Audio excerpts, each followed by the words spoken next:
Alrighty, welcome everyone to the Delray Beach Chamber of Commerce's weekly webinar. This week our topic is back to school tools, and we're super excited today because we have some people that you actually may recognize. We have Kaufman from Space of Mind, we have Holly Steamer from the Study Lounge, and we were going to have Kristen Prater from 9 to 5 Office. She's actually done a previous webinar with us, but she had a little injury. She's okay, but she can't make it here today. We will share her information at the end though. And we have these lovely ladies here today. They're going to talk about some tools and some possibly coping mechanisms to help parents with the challenges they're probably going to be facing during this transition, whether they should keep their children at home or whether they should be going to school, depending on what is of course allowed. And they're going to help us today with some tools. So I'm going to let Holly go first. Holly, if you would like to take over the screen. Hi, thanks Angel. I just want to thank the Delray Chamber of Commerce for having me on. We are opening the Study Lounge on the 31st to coincide with Palm Beach Public Schools, and we're really excited. Something had occurred to me as I was giving tours and showing parents around, and I feel like the first thing that comes out of my mouth is all our COVID safety precautions we're taking and the temperature taking and all that, and I'm guiding them through our space and pointing out our plexiglass and pointing out our UVC lights and just going on and on about all the steps we're trying to take to give them peace of mind if they send their kids. And it's funny because I always have to kind of remind myself to point out the regular safety features. We keep our door locked. There's an app to open it that the members have.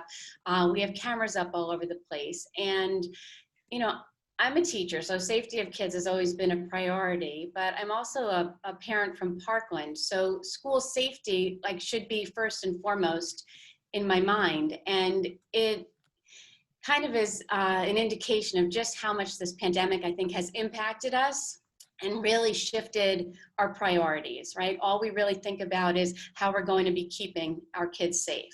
So I know there's a lot of confusion, a lot of questions, a lot of options. I mean, you log on Facebook, there's a million different things about pods and homeschooling and this and that, and I feel like it can be very confusing and overwhelming for a lot of our parents. So what I wanted to do today is just talk to parents about the fact that, one, there's no wrong choice to make for your child, and it's something that you really need to do with your child's best interests in mind, but also your family's. So I want to go through the different scenarios and let parents make their own decision on the physical safety and what they choose. But for each one, kind of give a little bit of help to them, because the physical safety is so important, but we can't ignore the academic and the social and the emotional well-being of our kids.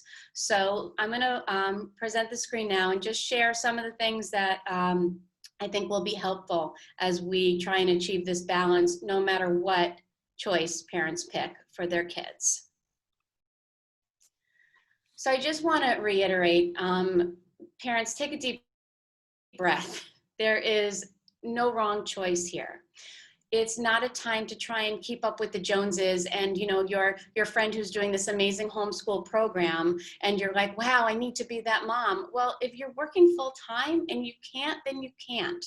It's not a time to add more stress to your life. So let's take a look at different options and find one that fits your family well and your child's needs, and talk about some things we can do to kind of enhance it so your child is definitely having all their needs met.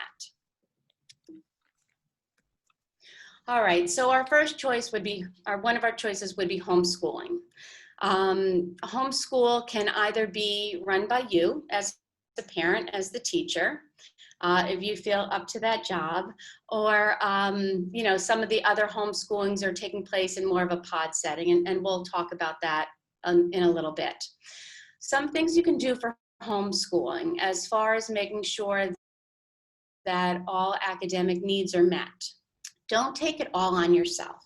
First of all, don't reinvent the wheel here. There are so many different amazing curriculums out there, some for free, some at a price. Peruse them. Find one that fits your kids' needs. Find one that you feel comfortable with. I did list some sites there for you that you can look at, but you can do a search and really the options are endless. So find something that works. My other suggestion is really don't take it all on yourself. Look for some guest lecturers. Maybe there's other parents doing homeschool. Maybe you love science and you want a video science experiment you do in your backyard and have other kids watch that. And maybe there's somebody who's really into history and has some great knowledge about the Civil War or something like that and can, share about that. Maybe they do a great math lesson with manipulatives and your child would enjoy. So don't feel like just because you're taking on the role of the teacher that you have to do it alone. Find some resources, find some people. For older kids, you could even reach out to some businesses out there and maybe, get a CEO or, somebody in the field to give a talk or share some insight with you and your child would be neat. Use the outdoors. We live in Florida. Homeschooling doesn't have to be within your four walls. So get adventurous and, make use of our beautiful state here. I would definitely try to focus on your child's interests. You have that luxury of being able to customize it a little bit. Maybe you can find their passion. Community service is an amazing thing. It brings academic value, it brings social value, it brings emotional value with intrinsic rewards for doing something good for others. And if it's something that, is related to what they may want to do down the road, especially for older children, it could be that thing that really shows the initiative if they start some kind of project. And that's what schools are looking for down the road. And it's really never too soon to start something like that. If you're homeschooling, getting that social piece, I think, is really the most important thing you really need to focus on. Homeschooling used to have meetup groups and stuff like that where kids could get together, whether for homework or for outings, field trips. If you're not comfortable with that level of interaction, find a way to do it remotely. There's great different field trips that you can do virtually. Maybe you could team up with some other homeschool kids, have your kids go on the same virtual field trip, then they could make a poster or some presentation and share it with each other.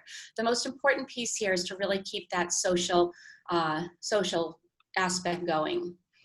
And also the emotional piece. I know that we love our kids to death and we could, spend endless time with them and we hope they feel the same way about us, but you really need to watch your child for when you need a break from each other. That's only healthy. So try and gauge that, give them their own time to do what they want to do, to just kind of, be by themselves or be on the screen with friends, that kind of thing. Meditation is awesome for any age. It starts so young and it's never too early to really do that. A journal, even for little kids, they can start to do that. And it's just a great way for them to kind of stay in touch with how they're feeling. I would also suggest letting your child help dictate the schedule a little bit and give them some ownership in the program and give them, empower them a little bit that even though you're the teacher and the parent, they still play a big role here. All right, so if homeschooling is not for you and you don't want to take it all on yourself, the idea of Florida Virtual School is also an option. And there's Florida Flex and there's full-time Florida Virtual. And I gave some links there with course lists and also a little video that explains the difference for it. If your child is doing Florida Virtual, your academics are really being covered as far as the curriculum that's needed. But one thing I would point out is I would encourage your child to really reach out to the teacher. It can be very impersonal just because they don't know the teacher. It's not like they were at that school last year and they know the faces and that kind of thing. It's really important to make a connection for your child. So encourage them to make use of those teachers' hours because they probably are happy to talk to your child and give them whatever help they need.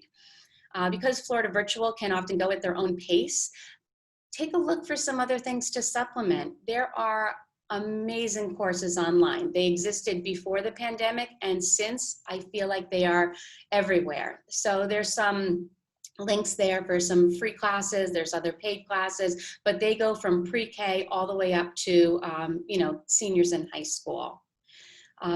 Another thing that's nice, even if they're doing virtual, find a friend to do something with who might be doing virtual also. I suggested maybe reading the same novel, or even if you read the same novel as them, it's nice to have that interaction as well.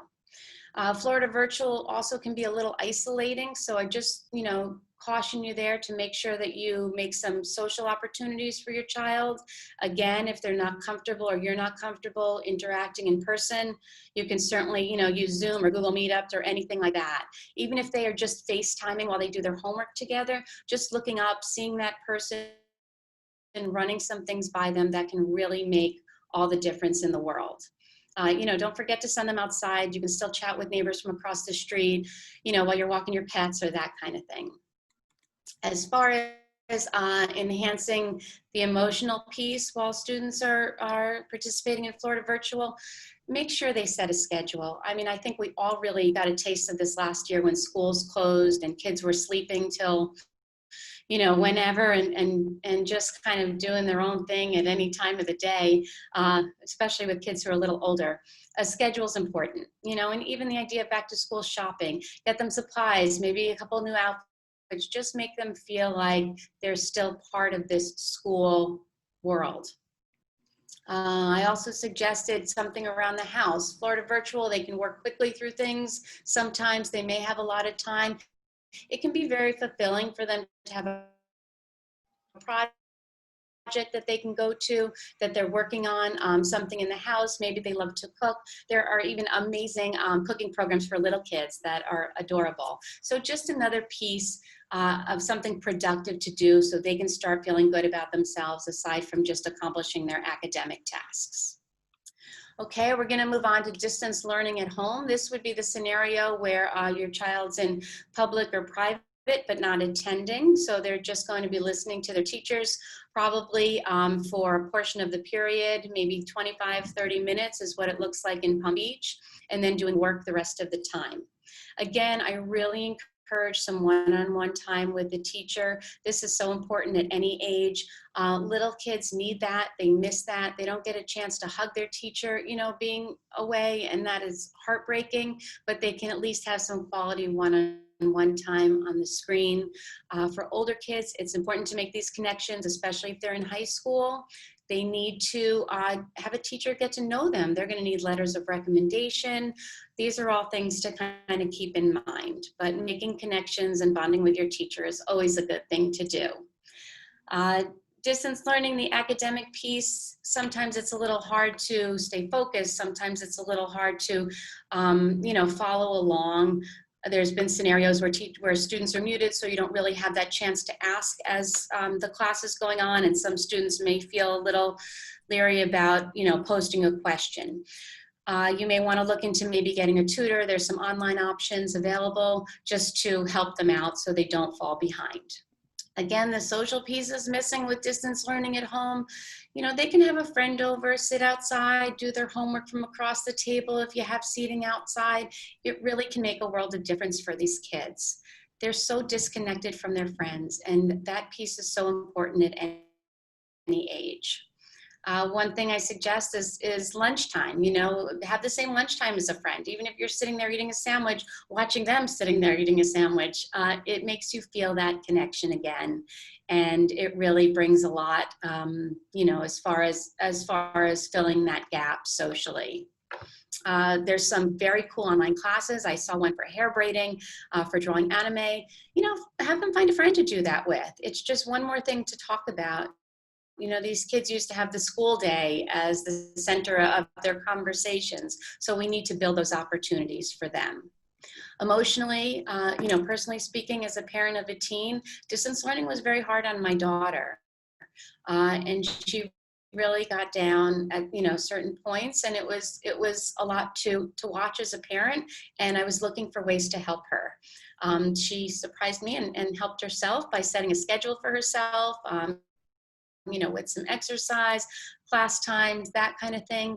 Again, I think this year the schedule itself will be a little more determined by the school, so that should be helpful. But make sure that they get out of their PJs. They don't need to take their class from bed, even though they can. Have a space designated, let them have their supplies in one spot, really, have them feel like they're going someplace to school, even if it is just the kitchen counter. And make time for your family. I know that sounds kind of ironic, being that everybody's home all the time, every day, but some quality time. So I included a little blog there on just some tips that you can really make sure that you're not just in the same house as each other, but really, doing some fun things to build some good memories and help each other through this time. All right. The last one that's an option here are pods, which I think have become crazy popular in the past month. You really can't open Facebook or even the news without something about pods popping up and the demand and the need and all that.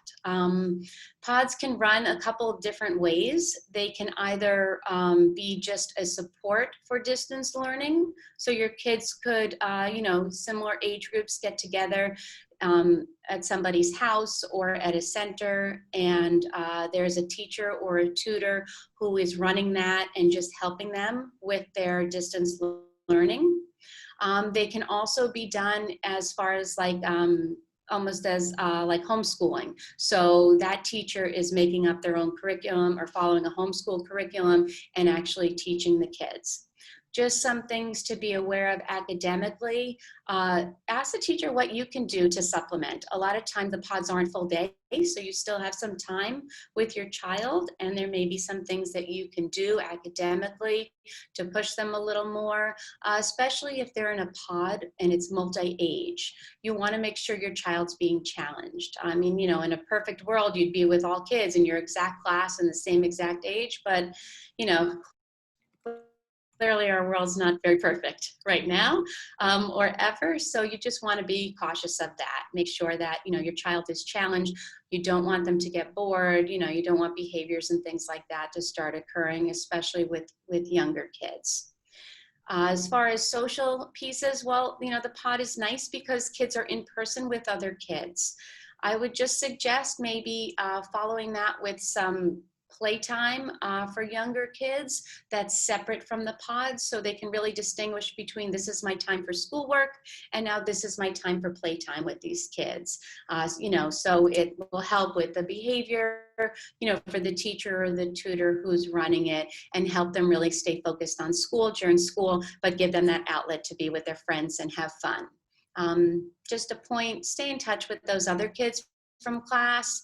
At some point, hopefully sooner rather than later, we'll be back in school and all those kids will be around, and you want to make sure that your child stays in touch and still keeps ties with the rest of the class, not just the few that are in their pod. Emotionally, they're getting their social needs met. It should be a healthy environment for kids. I would just keep an eye on how they're doing. I think we've all experienced the play date that went on a little too long, and kids went from happy to not so happy, and really at each other. So a pod's a long time to be with a few number of kids day in and day out. So just keep an eye on your child and make sure that things are going well. Try and nip it in the bud if there's any tension between them and other children.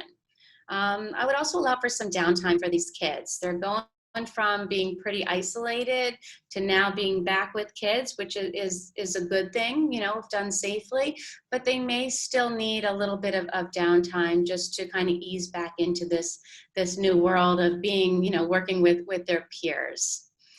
Again, I just mentioned that it can be a homeschool curriculum, or it can be just an enhancement for distance learning. And just some suggestions, the teacher should be certified, or it doesn't have to be a certified teacher. Just check the background of the tutor, check the environment where the pod is. You're doing this for safety reasons, so just make sure that, they're meeting your needs and your mind is at ease.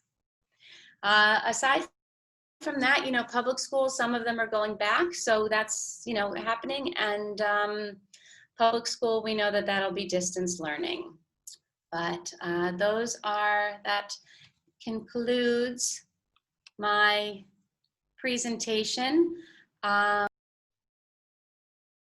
Wonderful. Thank you so much. Holly, I'm going to have you not mute yourself quite yet, because I do want to ask a couple of questions, and I want to open it to anybody who's watching to go ahead and type it down in either the Q&A box or the chat. And I got to say, when you were speaking about your daughter and, how she kind of took it hard transitioning to being at home, I feel like my mom went through the same thing with my brother. He's in high school and a relatively good student. He never really had any issues, and it was like the second he got home, there was just something he just couldn't seem to be able to do it, which it was a little tough on him, because he was definitely doing very well in his classes prior to everything, and it's an obstacle that they're facing. So while we wait to see if anybody has any questions, I do have a couple for you. How do I determine what's best for my child in like, how is there a way to make that decision? Well, again, it's really a personal decision. And the one thing I would encourage any parent is not to just go with what a friend or a neighbor or, their Facebook group is doing. You have to pick what's practical for you. Everybody is stressed. Anxiety is so high. Trying to fit, a square peg into a round hole at this point is not going to be helpful for anybody in the household. Be practical. If you're home all day and you're working, homeschool is not a great opportunity. It's not a great solution for you. And you really need to decide what level of comfort, what your level of comfort is as far as interacting with other people. Some people still are staying home all the time, and other people are trying to, return to normalcy with a mask. So I would say, be true to yourself. You are, you love your kid, you're going to do right by them, take heart in that. Whatever decision you make, just be aware of the other pieces, and just do your best to supplement. But, when you're making it, you have to make the decision with your heart and your head, and that can be tough. Great. Yeah. And that's, I'm sure, just individual to each family, and of course each child's needs. So that definitely is some good advice there. And now there's so much focus on younger kids. And I know you had an experience with your older daughter, and I just spoke of one with my brother. But are we just the one-off? Are older kids okay with staying home on their own? The study lounge is just for older kids. We are just for middle school and high school kids. And, we were in our build out before the pandemic even began. But now, those years, I think, they're so important, especially middle school. Kids are starting to naturally pull away from their parents, which is a healthy thing. And they're looking to, others to fill those gaps, their friends, their teachers, their coaches, guidance counselors. Those people are playing such an important role for them, and they don't have that right now. So I think that it's more important than ever for these kids to be in a setting that's safe, have some social interaction, moods, hormones, they fluctuate anyway on a good day. I always say, even with a good hair day, middle school is tough to pull off, right? It's not easy. So, I think we shouldn't ignore this age group at all. I think it's very important. And for kids in high school also, they have college coming up. They need to stay on top of their grades. They need to start getting some community service things down, especially if the SATs aren't going to be necessarily happening to the extent that they were. They need to have some people around them to give some guidance for community service and start developing some leadership opportunities. So those are some of the things we're looking to do here at the Study Lounge. Wonderful, wonderful. You guys sound like a really good resource for parents. So I know safety is just the top of everybody's mind. How can I be sure the place I'm sending my child for a pod is safe? I would definitely go check it out, for one. So, you know what's there.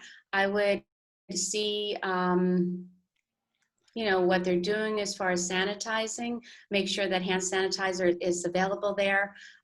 We have a ton of plexiglass dividers, that's a great thing to have, even with masks on. You want to make sure there's enough space that they can be socially distanced. What I love about the plexiglass is they have a chance, between the mask and the plexiglass to feel like they're still kind of working with someone, even though they're guarded with three-sided plexiglass. So I would definitely recommend checking out the facility.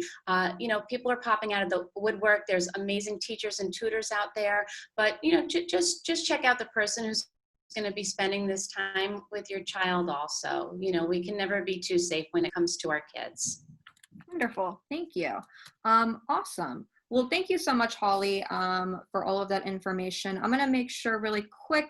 All right, we have no chats or questions yet from any of our attendees watching.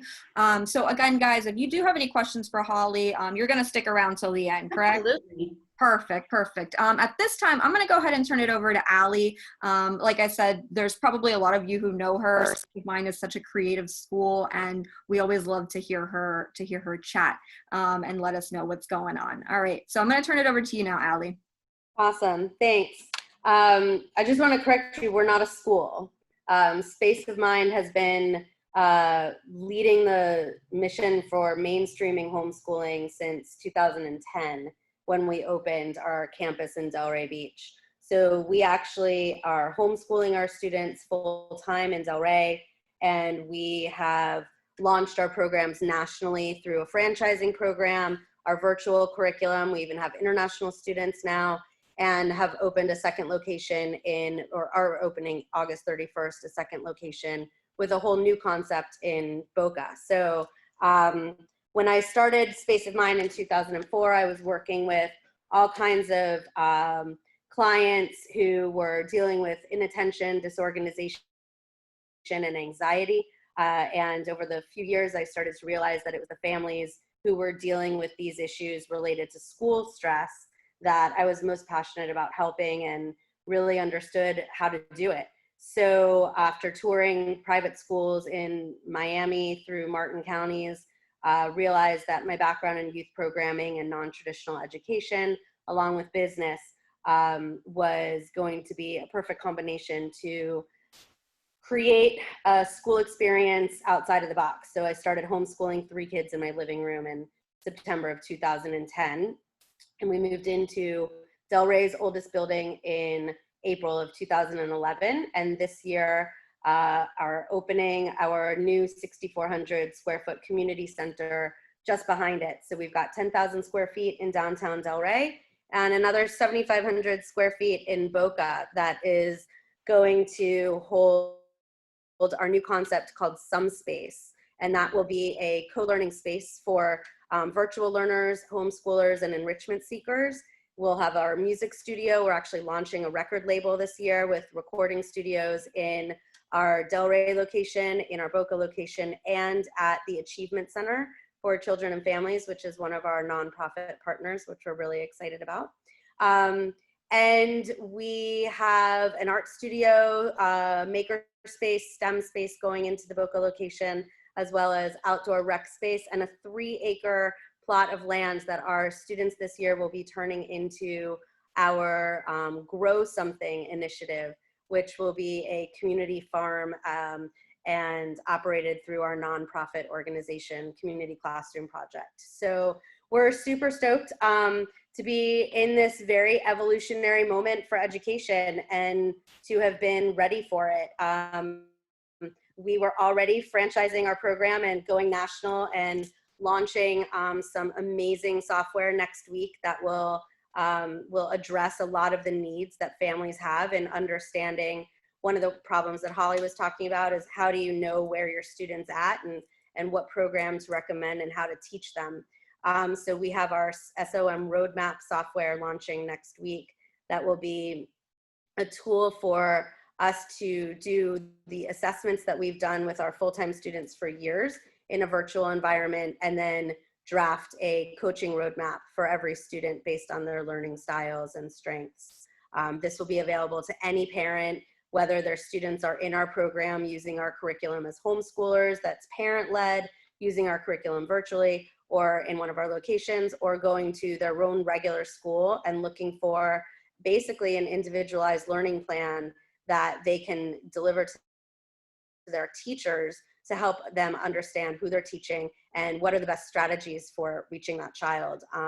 So we're really stoked to be prepared for this moment. I started working 2 years ago with software engineers, my mentors, and a franchise attorney, and all the pieces to have ironically been launching our expansion of Space of Mind this August. COVID was just a very unexpected situation that instead of standing off on top of a really large soapbox and screaming about all of the benefits of homeschooling, we now have families ringing us off the hook from all over the country and world who are looking to use our curriculum and our programs. So it's really exciting. I also think it's a very evolutionary moment for education. There were a lot of things wrong in the traditional system for a long time. It was designed to educate future factory workers and soldiers. It wasn't designed to educate entrepreneurs and design thinkers. And so we need to reroute things. School shootings didn't get everybody in action, but COVID has. As an educator and a business owner, it also is kind of an interesting twist that I think a lot of people in Delray know, that I actually had COVID in March. I got it really early. I was really sick for 6 weeks. I powered through because it was a huge time for my company and worked every day through it, but was really sick. And so where we are with this moment for education is not just an opportunity for all of those creative, progressive educators out there who have been starving for an opportunity to be outside of the box, but it's an opportunity for parents to understand that it isn't a measure of how well your child is going to do in life if they can survive the traditional system. That's what we've heard all through the years is coming out of the regular school, how do I know my child will survive in the real world? There is no more real world learning experience than that which is designed around the family's lifestyle and the students' strengths and interests. So we are advocates of our kids being involved in the whole community, and with our location, obviously Delray is our extended classroom. We love being neighbors with the chamber as well. And our entrepreneurship program is at the Green Market, and we're doing all of the things to engage our kids in their communities. And the culture of our program is around self-discovery and connectivity. So as we're in this moment where parents are figuring out what's safe and what's balanced in terms of, like Holly was saying, we have to meet the kids' social emotional needs, but we also still have to continue developing their life skills. Resiliency right now, I would argue, is probably more important than teaching the quadratic equation for most kids at this time. We are moving into a very evolutionary moment. And I think that it's going to take a couple of years, 2 or 3 years, for the schools to shake through this. But I think if we do it right, we can come out with one of the top school systems in the world, because we have amazing, creative educators. But for right now, parents have to make some decisions that are the best ones for their family. And like Holly was saying, there's no wrong decision. You just have to get your facts and make the best one. And one thing I would recommend is that families try to do their due diligence to pick the solution that has legs, that has the best shot of lasting all year. Because what we're trying to do is avoid what happened last year, which is breaking up the continuity and shifting kids around and shifting schedules. And with what it's looking like for public schools right now, and even some private, there is a chance that a lot of kids are not going to succeed in this environment. Most notably, the kids who have outside of the box learning styles and need additional layers of support.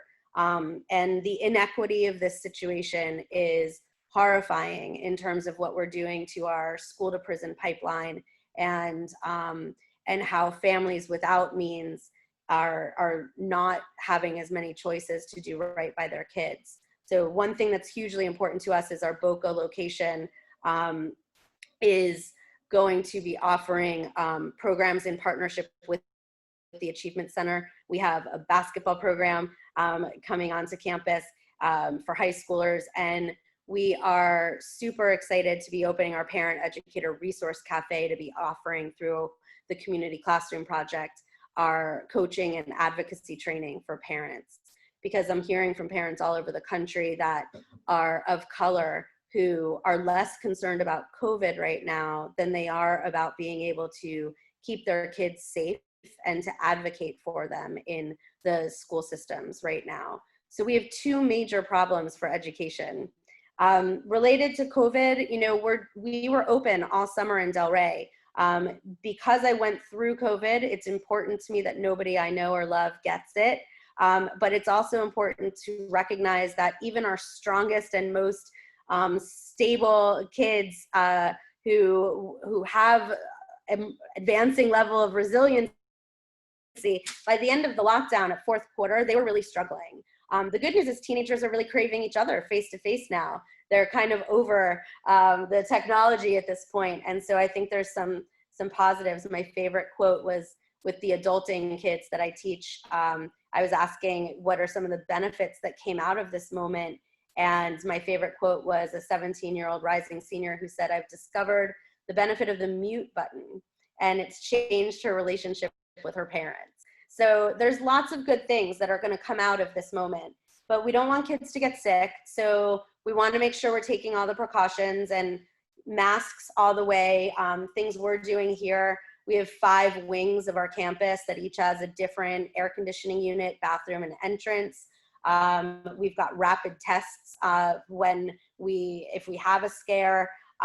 We have sanitizer all over. We are spraying down the spaces with one of those Ghostbuster guns, and we have air purifiers all throughout the building. And these expenses are high. So what concerns me is that as we're talking about reopening schools, we need to ask about the budgets. Where are they getting the money to put the supplies and the sanitation in the schools? So before parents are rushing back, just make sure, because as you know, when you've bought hand sanitizer on your school supply list, these things are not provided at this point.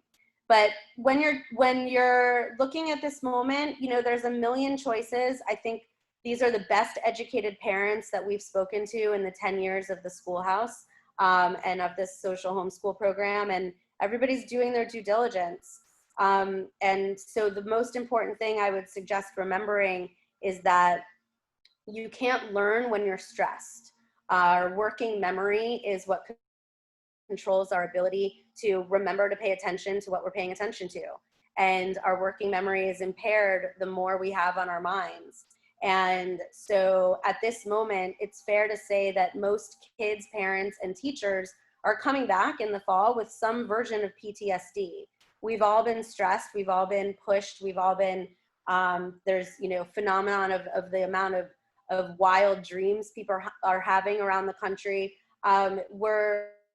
We're stressed as a society. And while it looks like the kids are fine, and for the most part, they're doing much better than their parents, the reality is that the kids don't have the same language to articulate what they're stressed about.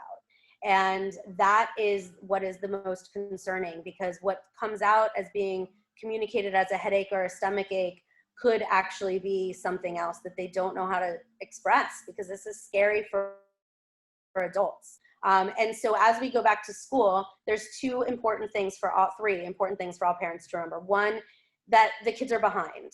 Everything they did second semester, say goodbye to it. The summer slide was like triplicate this year. The stress that happened at the end of last quarter was really impacting the ability for that information that they had just recently received to get permanently imprinted in their minds, in their memories, and in their knowledge base. So when the kids are coming back, they're going to be behind where they were. One of the reasons that we're excited about launching the software is it's a very inexpensive way for parents to get access to exactly what level their kids are at academically, socially, emotionally, what types of learners they are, etc. Because where you are used to thinking of your student, they may not be in that space anymore. The other thing to remember is that we don't know what this is going to look like. Everything is a gray area right now. Everything is an unknown. So the kids will learn to go with the flow based on how parents are going with the flow. There's so many resources now. You can go on Facebook and get any question you need answered in any parent group. Google away, there's a million opinions. Just going with the flow and helping kids recognize that this is just what we're doing now. And we're gonna figure it out as we go. Don't feel like something right now is a permanent decision, although I don't wanna contradict myself. I do think we should do the due diligence to pick the decision that will have the best shot of lasting all year. And the last thing is to remember that it is not going to look at all like what we think it's going to look like. School will no longer look like it did when we were there, like it did 7 months ago. It won't be the place that kids know it to be. Everything will be different. We're gonna learn a lot today as Martin County went back to school, and they're having all of their kids that are showing up in person actually working on their computers, doing virtual. There's all of these different models. Palm Beach still doesn't have a real plan yet. So we're just gonna be figuring this out, and the more we can treat it as normal and keep our stress levels down, the better it is for our kids, who we all want to remember and learn and move forward. But let's do it without the pressure of comparing it to what we used to think of school as. I think will be really important.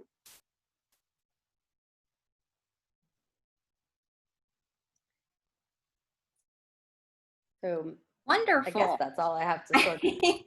And yeah, I cut myself off before I could apologize earlier. I've seen the kids before, so in my head, I'm like, school.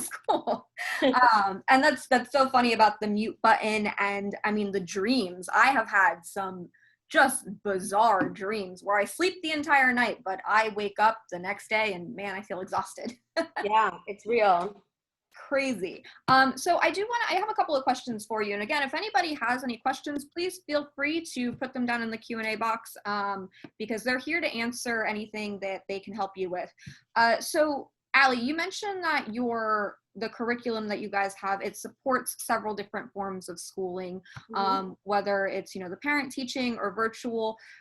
Have you seen one style of schooling be more successful more often, or not really? That's a great question. I think every student has their own wiring, and there are so many different ways to do school. It's just that parents had looked at homeschooling as sort of this weird, other, scary, like, that's not for me thing, or it takes too much time, or, I can't do it myself.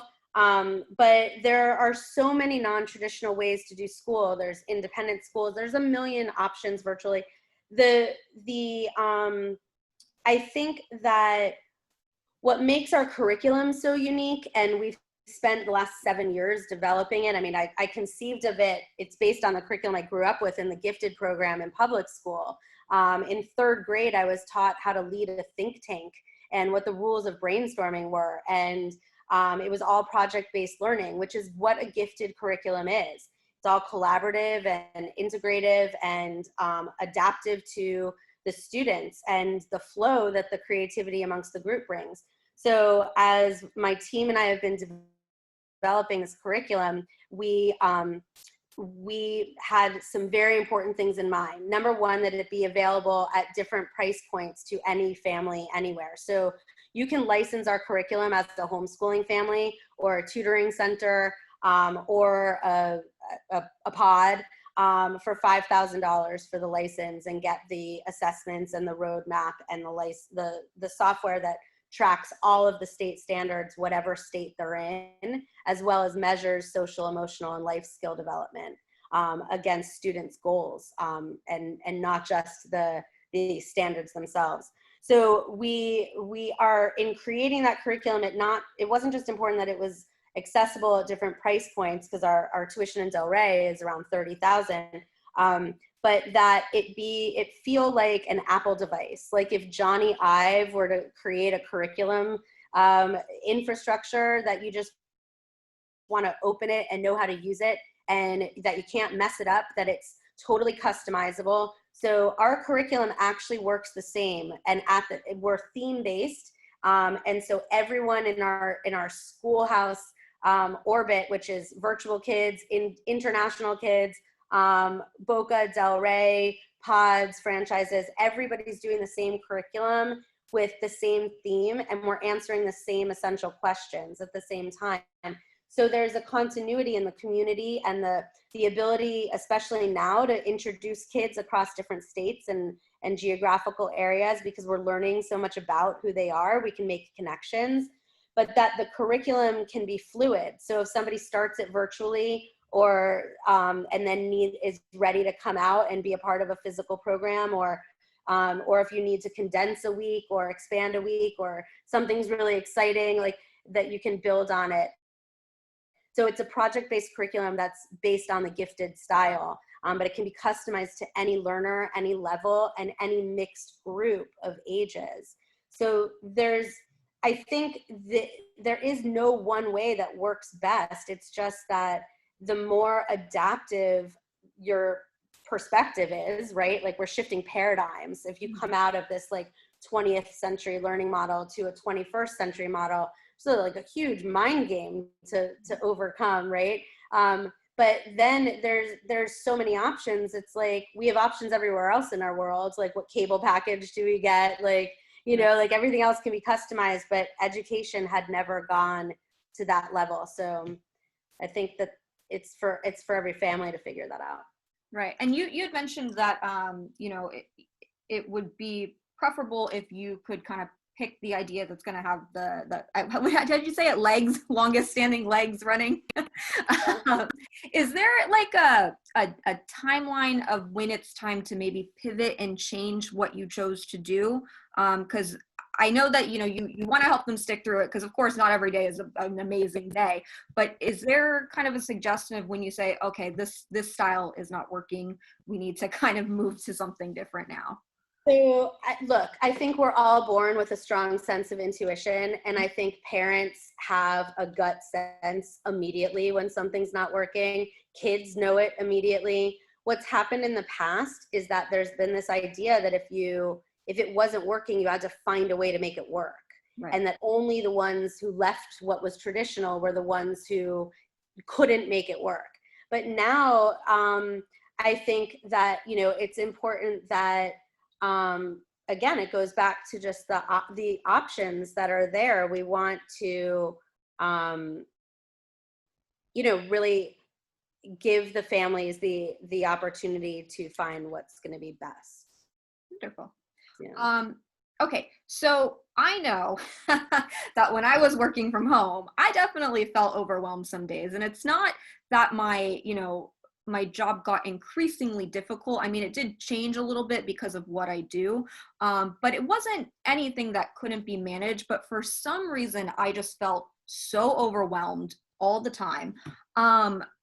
Do you have any suggestions of what parents can do if they're feeling overwhelmed, or even if they start to notice their child appears to be feeling overwhelmed, or maybe getting more upset than normal or more agitated? Do you have any suggestions of ways to kind of combat that? Yeah, well, I mean, I guess it goes to your last question. Like, when the overwhelm hits, answer it. Like, if it's not working, it's not working. Like, you can throw more solutions at it, like extra tutoring or extra whatever, but if you can look at the fundamental part and build from there, right? So I think that the first thing I would say is, if it's not working, if you're feeling that, look at all the pieces that are in it, and then pick the biggest one to change, not the lower hanging fruit. Right. So if the curriculum's not working, if the schedule isn't working, like, you don't have to do school on a 9 to 3 or whatever schedule. You could do it on Saturday if you want, like Tuesday night, like however you want your school week to look like. There's no rules right now. There haven't been. The homeschooling has always had so many options. And if you know what the rules are, you can know how to set up what works for your family. The other thing is parents need to stop talking in front of their kids. The lack of boundaries that parents have right now is very alarming to me. We have a group of kids who are growing up with access to information that is far beyond their emotional capacity already. Mm-hmm. And they are hearing their parents talk about really scary stuff right now, not just COVID, not just race relations, politics, like, like family dynamics, money worries, like these are major things. And when you tell a 7-year-old, whether you say it to them, around them, or just loud enough that they can hear you, what these adult stressors are or what you're feeling, they are absorbing that information. And that is building a wall that will prevent their working memories from learning, because now you've given them more things to worry about, which raises their inattention, disorganization, and anxiety. So then what's going to happen is parents are going to pay for tutors to fix those things, but they're still talking about these really heavy duty things in front of their kids, and the cycle doesn't really change. There are no reasons that kids should have to deal with the choices and fears that adults are dealing with right now. And it is coming to the educators to deal with that, because when a student feels safe to express what their fears are, which happens a lot in a program like ours that is, it's so family style, right? So a pod is going to be very similar. Then you have to be ready to catch that information and support, and then also make sure that we're building skills to handle it, and then being able to get back to work. So I don't know if parents realize that there's a financial implication to speaking about these things in front of their kids, because it's costing them more in lost time or more tutors, so maybe that will help them realize it. Right, and that's a really good point. And I'm sure it's easy to almost forget that your child is listening if you think that they're playing and you're talking to, your spouse, and, or they're watching TV, but children do absorb. So that's definitely very good to be mindful of. And, I know it's not probably the easiest thing all the time, but I think if you guys have it in your mind, it's a little bit easier to remember. So thank you for bringing that up. So if anybody else has any other questions, or if any of our panelists would like to say anything else before we close out, we're coming up on the hour mark. I would like to let everybody know that these webinars are recorded and they are uploaded to Facebook, to YouTube, and to the Chamber's website underneath the webinars tab. And these lovely ladies, we can provide their information if you would like to reach out to them one-on-one to see if there is something else that they can help you with, or if you just have some questions for them that maybe we didn't get to today. I know sometimes it puts us on the spot a little bit when I just ask at the end. But yeah, if Holly or Ali, if you'd like to say anything else. No, I appreciate the opportunity, and you ask wonderful questions. Yeah, I want to say thank you for having us on. And Ali, I want to reiterate what you said about just this feeling of kids needing to feel comfortable, in the space they're in. That was really a driving point when we were designing our space. And that gives them the chance to be, creative and learn more. And kids have so much on their plate these days, even before COVID they did.